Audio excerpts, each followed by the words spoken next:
পৃথিবীর সবচেয়ে বড় জীববৈচিত্র্যের ভান্ডার অ্যামাজন। তবে বন উজাড়, আগুন আর জলবায়ু পরিবর্তনের চাপে ক্রমশই বিপন্ন হয়ে উঠেছে বিশাল এই বনভূমি। শুষ্ক মাসগুলোতে অবৈধ কৃষি সম্প্রসারণের কারণে বাড়তে থাকে বন উজাড়ের প্রবণতা। এবার বন উজাড়ের পরিমাণ উল্লেখযোগ্য হারে কমিয়ে এনেছে ব্রাজিল সরকার। দেশটির সরকারি তথ্য বলছে ২০২৫ সালের আগস্ট মাস থেকে ২০২৬ সালের জানুয়ারি পর্যন্ত বন উজাড় কমেছে ৩৫.৪%, যা একই সময়ে গেল বছরের তুলনায় বেশি।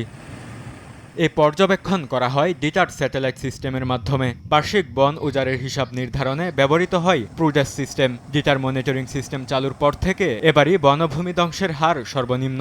আগের বছর একই সময়ে উজাড় হয়েছিল ২০৫০ বর্গ কিলোমিটার বনভূমি। প্রতি বছর আগস্ট থেকে জুলাই সময়কাল ধরে হিসাব করা হয়। সংশ্লিষ্ট কর্মকর্তারা বলছেন, এ প্রচেষ্টা অব্যাহত থাকলে বার্ষিক হারে সর্বনিম্ন বন উজাড় অর্জন সম্ভব, যা বন রক্ষায় অন্যতম ইতিবাচক অগ্রগতি। অ্যামাজনের পাশাপাশি বন উজাড় কমেছে সাভানা অঞ্চলেও, তবে এ হার তুলনামূলকভাবে কম। বিশ্লেষকরা বলছেন, বনরক্ষায় টেকসই নীতি ও কঠোর আইন প্রয়োগের সাথে বাড়াতে হবে আন্তর্জাতিক সহযোগিতা। বরকতুল্লাহ, সময় সংবাদ।